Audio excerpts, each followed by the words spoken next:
Welcome to Building Healthy Relationships, the 4 Habits podcast, helping you enjoy better harmony at home, thrive at work, and win at life.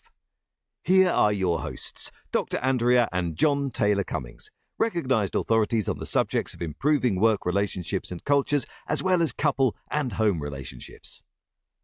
Well, hello and welcome back to yet another episode. Yep. Number 25 today, I think. I was wondering what the number 25 was. we're up to. Getting My up goodness there. gracious me, going quickly. Well, today we are delighted as ever to have a wonderful guest with us. We've got Rita Field with us, and we're going to be talking about some really exciting topic today. We met Rita recently. So welcome, Rita. Thank you for gracing us with your presence. We only met, a couple of weeks ago? Indeed, but we connected. Yeah, it's so great to be with you, and thank you for having me on. I mean, I'm very excited about the stuff you do. So I'm really been, my husband and I have been, thinking about the stuff you do, and we think it's really great, and we're very excited to be this very little part of what you do. So thank you for having me.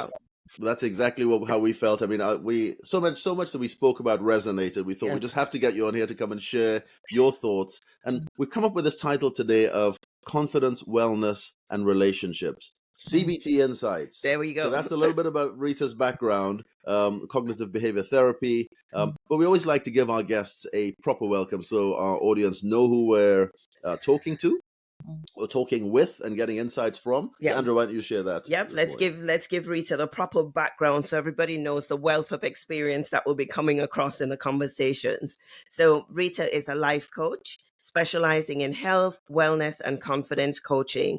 She's also a cognitive behavioral therapy practitioner and a senior member of ACCPH, that's the accredited body for counselors, coaches, psychotherapists, and hypnotherapists.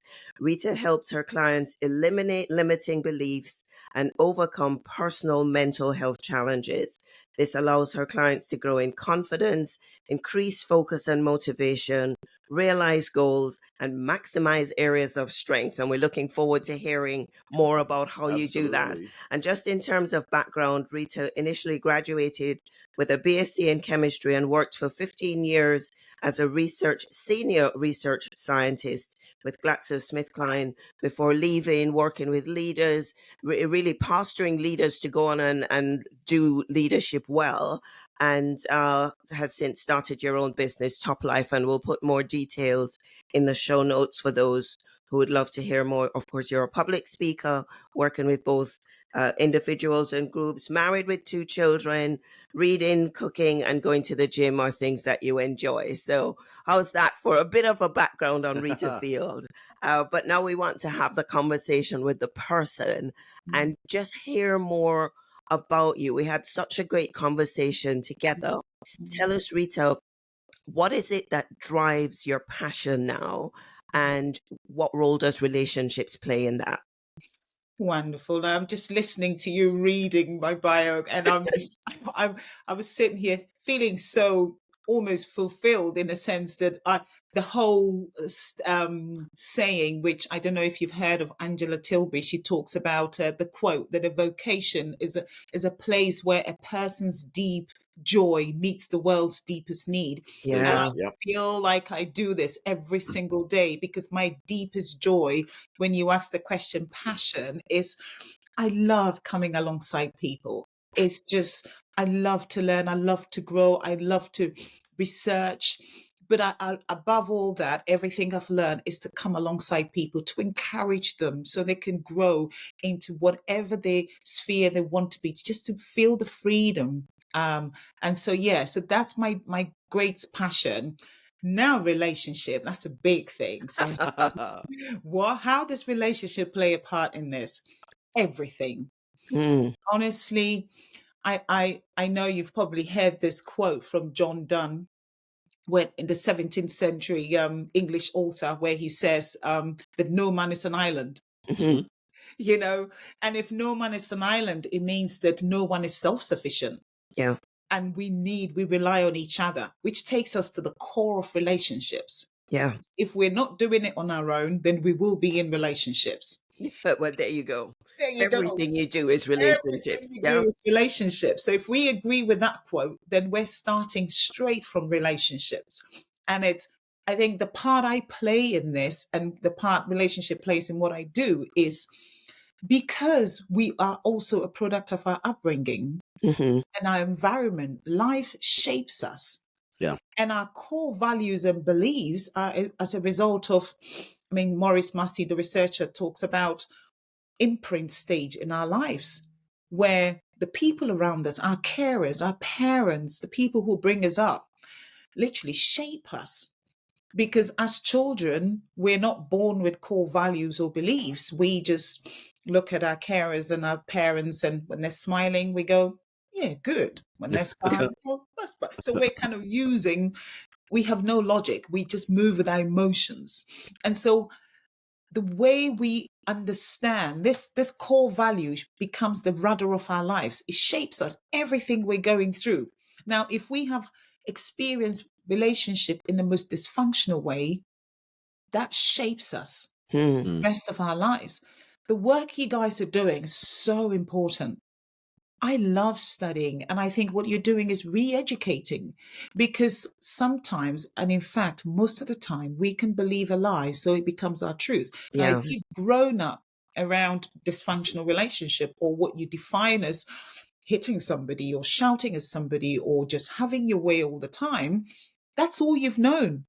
Yeah. And so Maurice Massey goes on to talk about the fact that by the age of 21, our mistaken belief or our core values will stay the same until we die. Now, when I read that research, I just went, ouch. Wow. That is Wow. powerful. Say that again, Rita. By By the the age age of of 21. 21, Yeah. our core values will stay the same unless we get Jonathan and Andrea. Oh, Unless, bless you. I didn't know that was going to be the revised version. unless we get these coaches who would then sit and then you'd go, but this is how I've always done things. Yeah. And then you get the opportunity to challenge people's mistaken beliefs Yeah. Mm. or what they've always believed as true. Yeah. We had, I mean, I love the point you're making there, Rita. We had a session with some people at a workshop we ran just yesterday. All right. Some young new leaders, emerging leaders, identified high potential in their organization, looking to take the next level. And we ran a session with them, in fact, a series of workshops, helping them understand how to interact with the people around them, because the trust is a currency at the moment, Yeah. or trust has been identified, it's always been there as a currency, but identified as the key currency for helping people lead successfully, lead teams successfully, etc. And the way you show up to those people and relate to them impacts your ability for them to trust you, Yeah. for things to go well. And one of the things we spoke about with them yesterday is some of the things that we've been doing that we might have learned, as you rightly point out, from observing people around us, parents, carers, whoever, role Other models in our leader, life, other role models. leaders, influence the way we do things. Yeah. And as Andrea rightly pointed out with them, we then start doing those things and we practice those things, and those things, as as I say, practice makes perfect. Actually, practice makes cortex, is the language that we like to use now. Because what it does is it makes grooves in your neural pathways, grooves in your brain, and you start going down a certain channel. What you need to learn to do is create new ones. So all the conversation where you're talking about here now is creating those new channels. And so I'm intrigued. I know from the conversation we had before that you work with young people, where it's best to help make those new channels before they go on. But you also work with more mature people. What are some of the things that you've been doing to help people create these new neural pathways and these new channels? And challenge the values and beliefs that they've had set in stone for so long. Yeah. I think one of the powerful things to do as a coach is the fact we've got 2 ears and 1 mouth. So we learn to listen. Yep. Because I learn to listen and I write, because that's my opportunity to hear things where people are telling me with every conviction and the fiber of their being, believing as truth. But when you write it down and you go, did you just say that? Where is the evidence? Yeah. I'm married to a barrister, and sometimes I say to them, I wonder how far this is going to get in court. Yeah.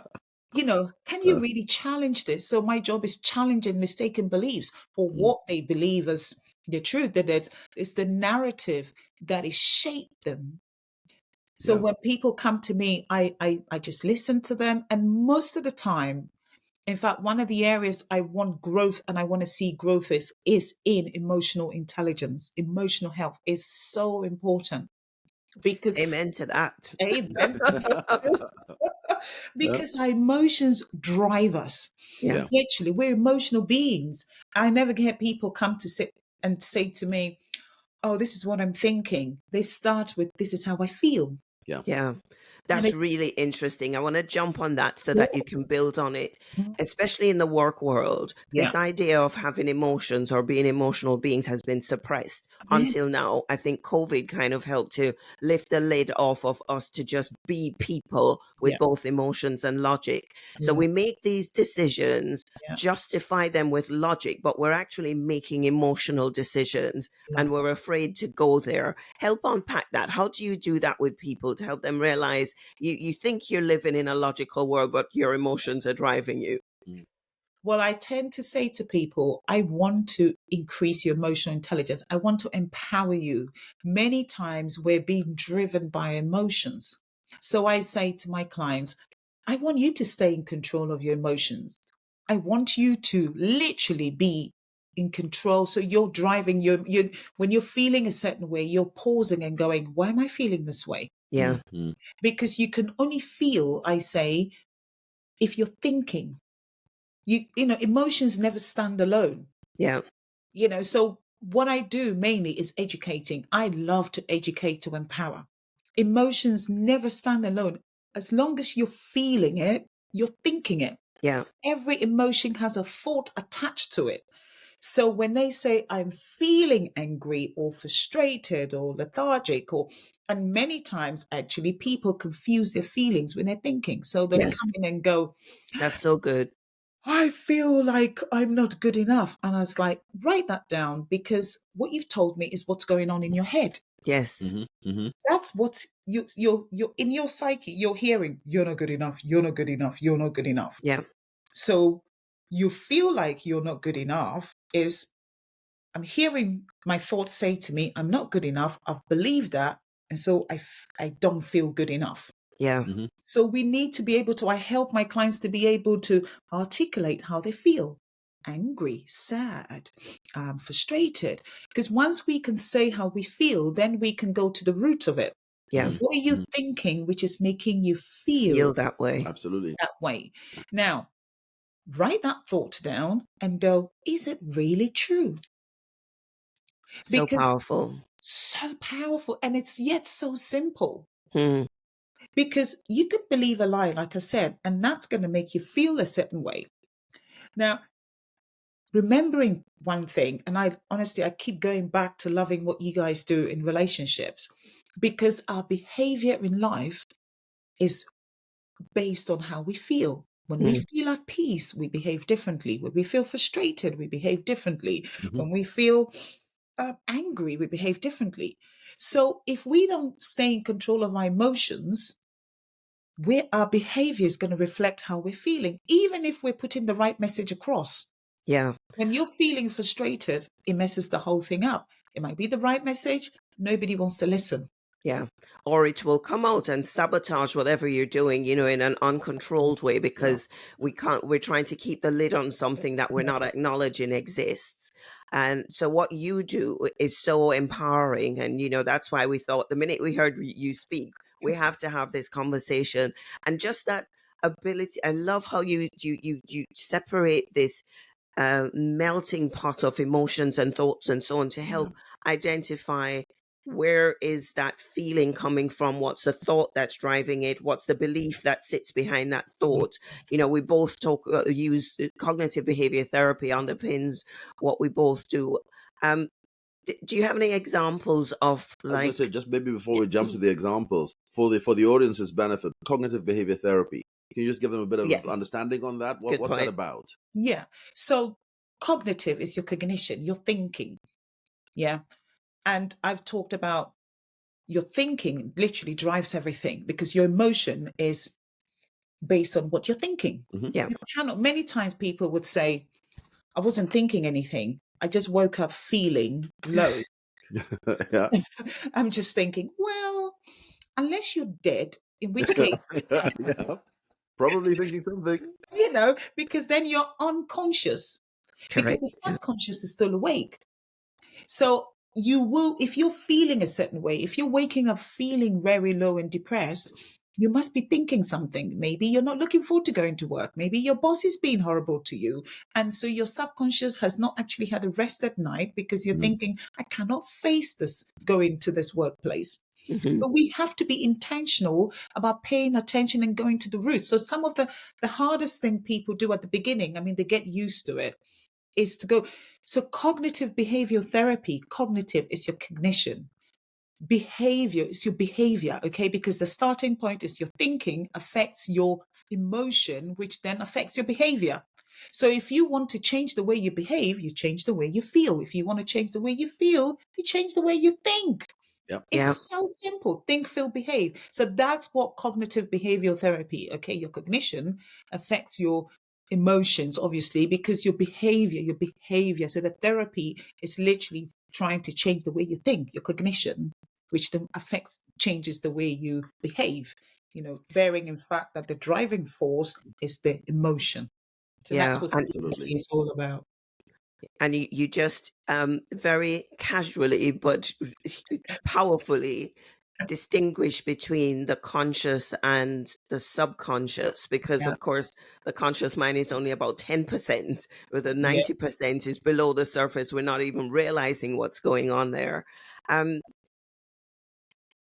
Do you have an example of working with either a young person or a leader where you've helped them bring these subconscious values and beliefs to the surface, help them realize that the way they're behaving and feeling is because of the values and beliefs that have been driving their thinking, and help them undo it? I'm sure you have loads of examples, but it'd be great to hear you just take us through the cycle with one of them.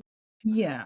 So you're right. I've got so many examples, and I would take you through my general basics so that it would apply to everything. So for example, when people come to me, they might say, I'm having a bad time at school, or I'm having a bad time at work, or whatever it is. I say to them, when you come and spend time with me, don't compartmentalize it. Don't come because you have,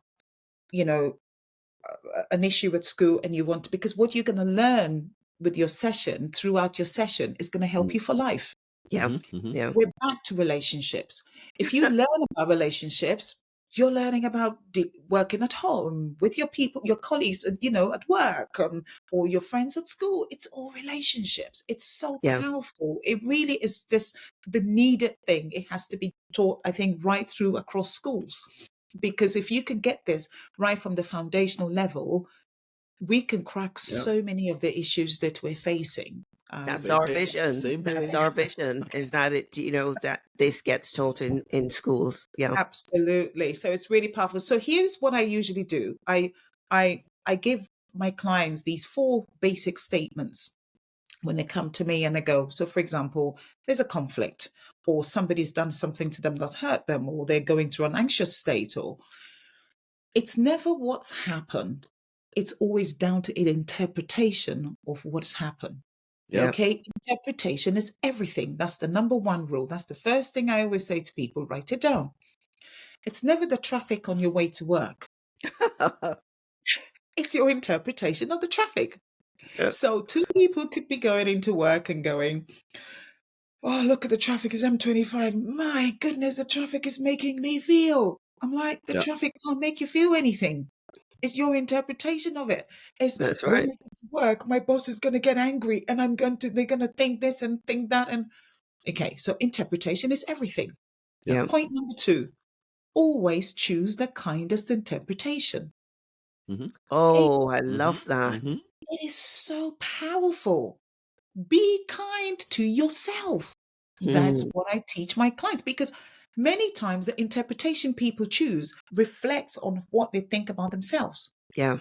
If you know you're kind and honest and you've woken up early, and the traffic on the M25 has nothing to do with you. Yeah. You've done all you could by waking up early and getting there. And usually it takes you 10 minutes to get to work. This time is going to take you an hour and a half. There's nothing you can do. Yeah. But choose the kindest interpretation, because then it takes the stress and anxiety and the pressure off you. Yeah. Because your brain will be going, what if I get to work and my boss thinks this, that, and the other? Well, by stressing and getting anxious, you're not going to change the outcome. So by choosing a kind interpretation, which is, do you know what? I'm not really pleased with this. However, what can I do? I'm going to pull up, I'm going to text. I'm not going to text while I'm driving, because that's no. I'm going to pull up on the hard shoulder, and I'm going to send a message to my boss saying, I'm so sorry. I think I'm going to be late for the 9 o'clock meeting. There's a bad accident and I'm being held up. I'm really sorry, but I'll be there as soon as I can. Sorry again. You can say as many sorries if you want. And send it. Now you can get back in your car and put your fantastic playlist on and have a little jiggle. Now, somebody's watching you on the side going, can't they see the traffic? Why are they so pleased? Why are they so... It's because you've chosen the kindest interpretation.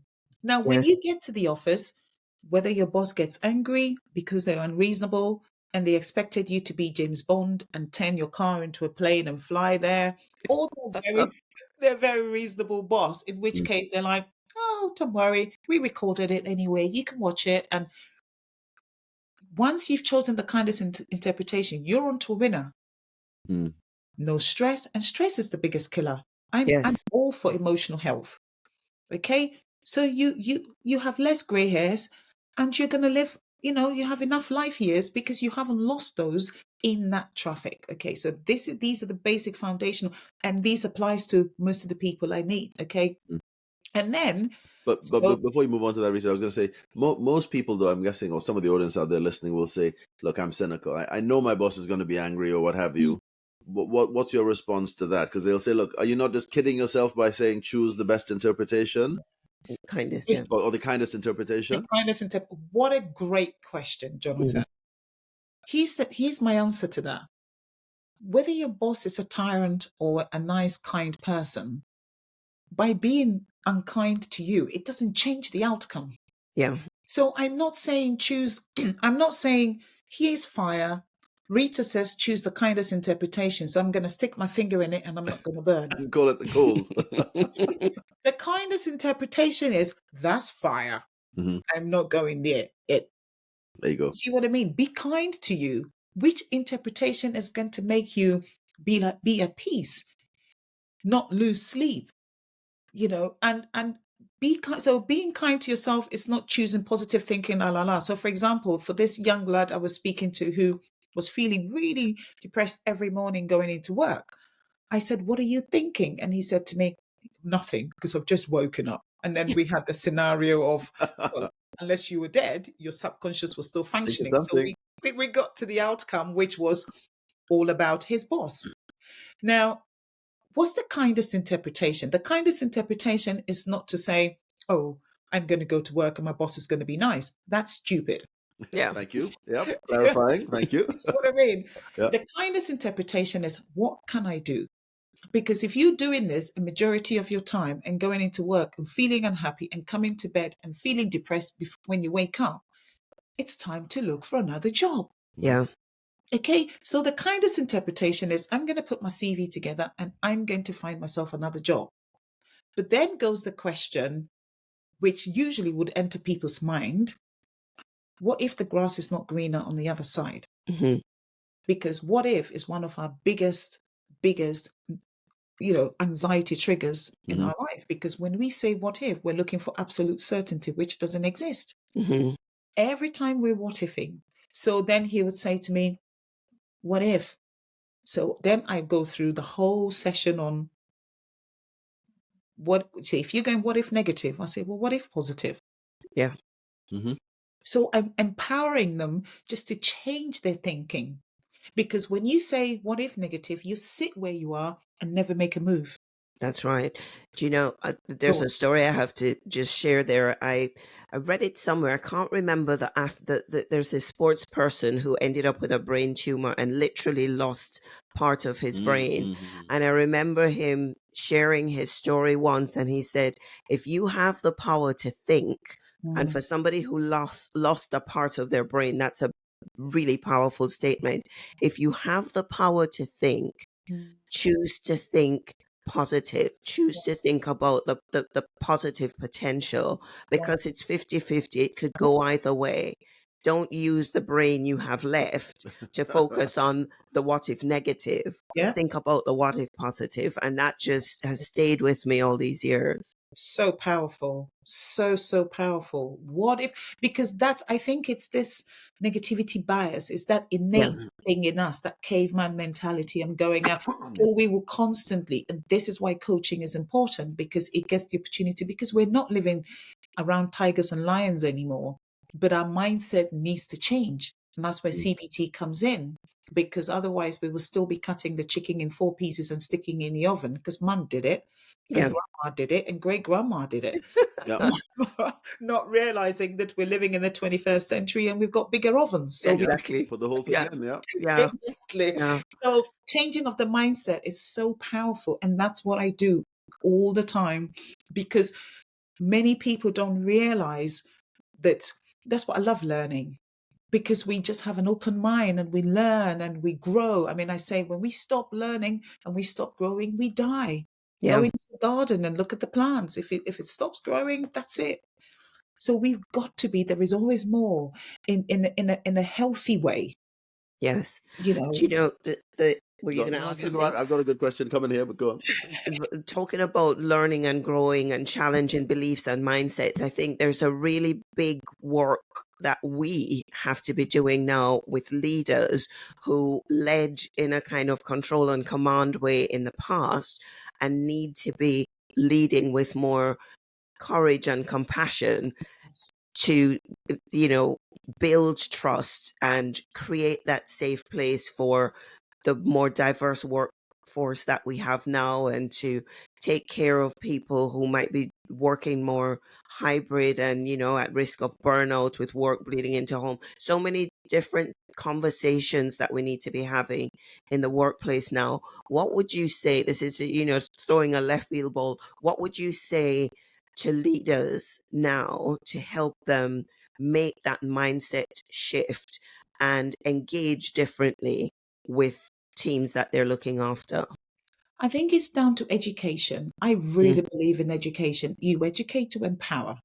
Yeah. Everything we do, you come in and say, and I say this to people all the time, I'm not telling you stuff because it's written in the book, because I put it into practice and I know it works. Yeah. When you're showing people proof and evidence, when you've done a lot of these things with people, when you've got this, and research is fantastic, because people would say, well, I used to put my baby in the front and now I put them in the side. Well, because research is saying that this is what works best. You can't just keep doing the same thing. And life is changing, the system is changing, and just get stuck. So I think research, educating is so important. Yeah. You mentioned the word compassion, Andrea. That is just such a healthy emotion. It's just such a healthy, when people are compassionate, it's much healthier than anger and rage and frustration. So I, just saying, look, we're trying to train leaders to be compassionate and considerate. You say to them, this benefits you, because all the negative emotions don't benefit you. Yeah. So if you're doing the same thing, and sometimes I think, the classic definition of insanity, just keep doing the same thing Yep. and expect a different result one day. But you're coming in and saying, hey, give it a try. Yeah. Have your money back if it doesn't work, but you've got to try it. Absolutely. Absolutely. Well, So I think it's encouraging people, and also being mindful of the fact that, a lot of people's default mindset has got a six-pack, as I put it, because if your mind is like a muscle, then what you've done all the time, you've literally spent so much time. It's like going in the gym and working on that pathway. You talked about pathways at the beginning. And so those pathways are so set, they're strong. So I think as leaders like yourself, when you're going to educate, the compassion also has to come from us, because it's not easy. Yeah, it's a to big change. It's not, it's a big change. So encouraging and suggesting, hey, try this. Because this works, this is proven, these are examples, is always a good way to speak to these leaders and to encourage them to make the changes. Yeah. I wanted to take us a slightly different angle, actually, because one of the thoughts that's come to my mind is a lot of the people that we speak with, work with, will come and they say, look, the challenge I have is, look, I've done everything. I really have tried, and it's not me. It's them. They're a narcissist, whatever it is. The challenge is always with them. I've done my bit. They're not going to change. What do you say to people like that? I always say to people, we all are control freaks, whether we like it or not. Very true. We all are. Honestly, we do. We are. And then you get people say, well, I'm not. I'm like, yeah, right. Here's what we do. We try to control the things we can't control. We need to focus on what we can control. Absolutely. Because most of the time, people's frustration is because they're spending so much time trying to change the other person. Yeah, very true. You just can't unless they're ready for the change, And so you focus on, I always say to people, get them back in their driving seat. And your driving seat is, what can I do? What can I do? What can I? If they come to you and say, I've done everything to change them, that's the wrong language. Because you just can't. Just focus on where you have the control. Okay? Educate, educate, educate. Encourage, encourage, encourage. When you do these things the right way, I'll be very interested when people have said to you, I've done everything. I'd say, list it. I mean, I was doing a session. Yeah. A young What's boy, everything? list everything, list it. Because there will be things they wouldn't know. They wouldn't realize their blind spot. Because I know Jonathan and Andrea would be able to give them stuff.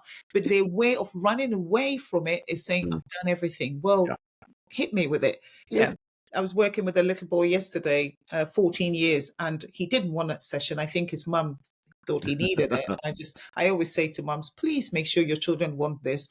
And they go, no, but when they've come, they will have a session and then they will want it. So I said, all right then. Anyway, he came in and we started a little exercise. He says, I know it all. I've done it all. So I know what you're going to say. I was thinking, wow, son. I said, you've been reading my mind. I said, that's one of the things I teach my clients not to do. I know what I'm going to tell you, And he goes, I do know because I've done everything. I've tried everything. I said, okay, tell me what you think I was going to say. And then he said something which was completely off the mark. It was not what I was going to say, So, and then he goes, oh, okay, then. I said, okay, so shall we carry on with the exercise then? But people think they have. But once they get the guard down and then you challenge them, I always say to people, write it down. What is everything? People use words like everything, nobody, never, always. Yep. When they use those words, they're quite powerful. So I say, what is everything? Write it down.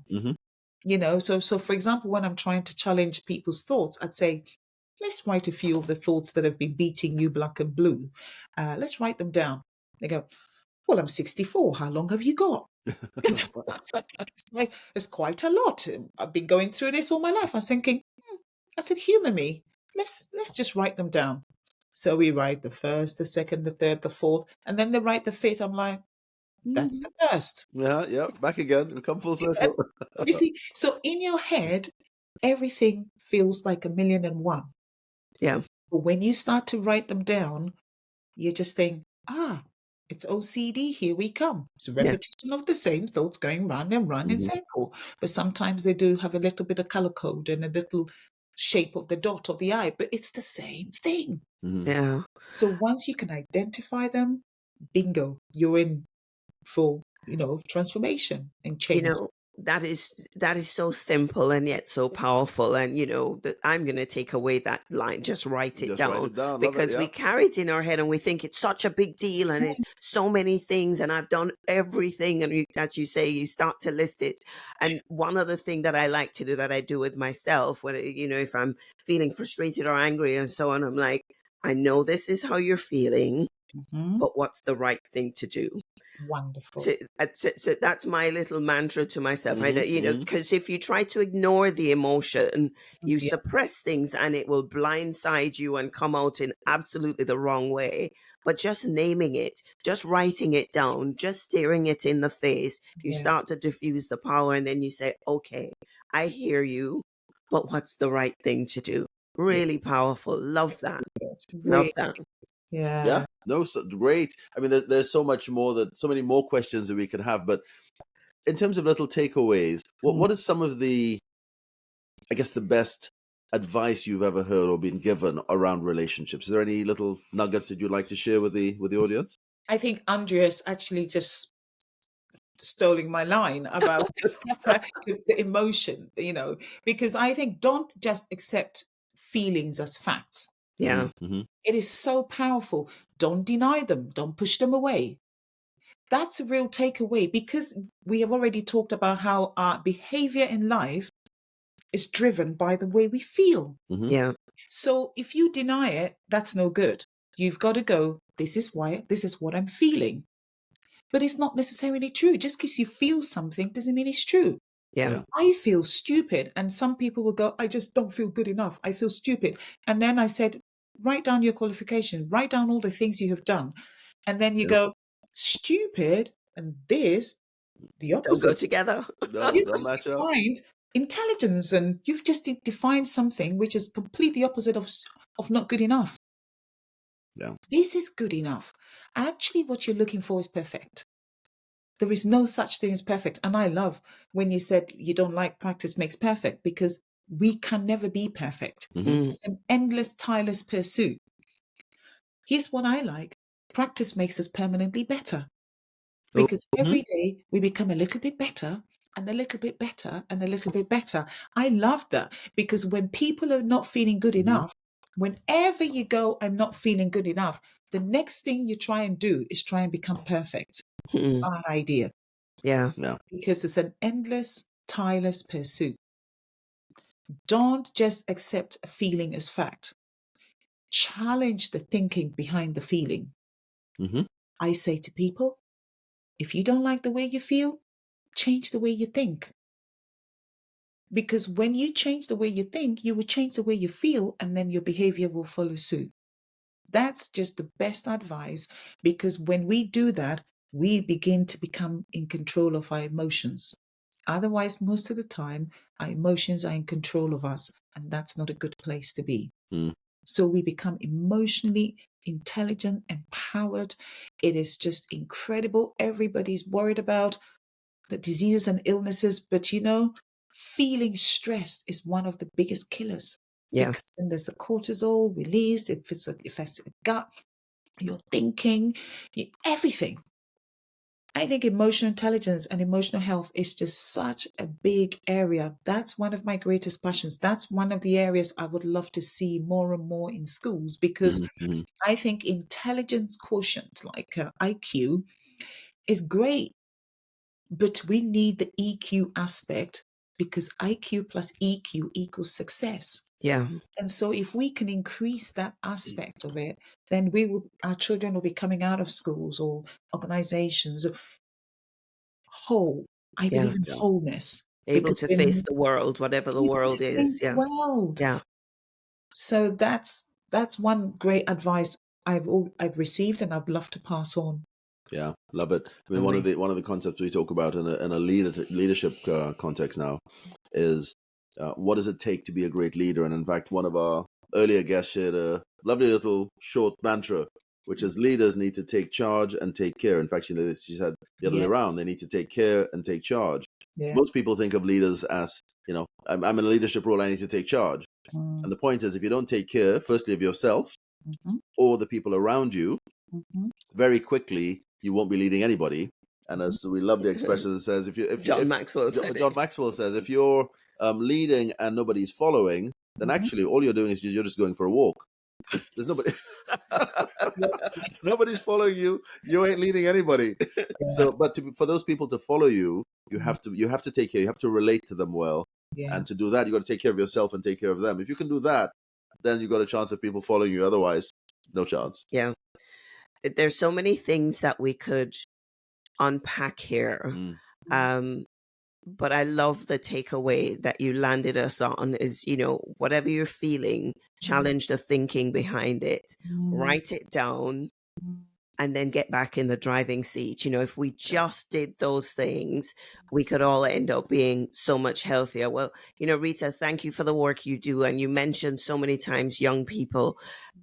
there is this worrying increase in mental health challenges with young people. So we love what you do and wish you well, continued success with that. And as we said, we'll have in the show notes any details if people wanted to get in touch with you to well, maybe you can just signpost it now. Where can people find out about you if they want to get in touch with Rita Field? Yeah, so my business is Top Life. And so just Top Life, look, or just Rita Field. And also when they look on the ACCPH website, they would find me there as well, the accredited website. So yeah, and then they can read all about me on the website and book a session. They can have a free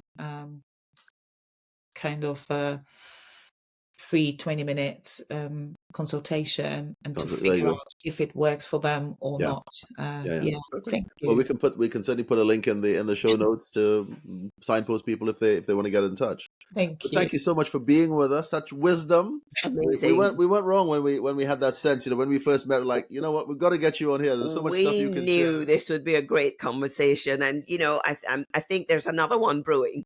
So yes, I think there's another one brewing. More than we could Thank unpack. you. It's been such a delight. I think the feeling is absolutely mutual, and I just love it. It's been wonderful being here and sharing with you, and thank you so much for your kindness and lovely kind words as well, and very encouraging. So it feeds, it tops up my love language. So that's there you go. Well, we have loved it. I'm sure our audience has as well. They will benefit from it. So until the next time, we'll bring you back again. If you would grace us with your presence another time, we'd love to have you back another time. Yeah. So thank you so much. And for now, it's bye-bye. Bye-bye from now. Bye-bye. For now, from us. For now. Bye for now.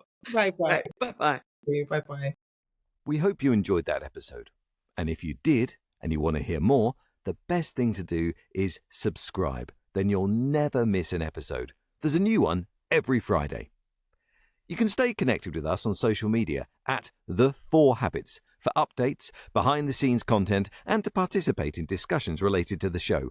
We always love to hear from you. And of course, if you've enjoyed this podcast, please leave us a review on your preferred platform to allow us to reach more listeners and help people around the globe radically transform the way they do relationships so they too can enjoy better harmony at home, thrive at work, and win at life.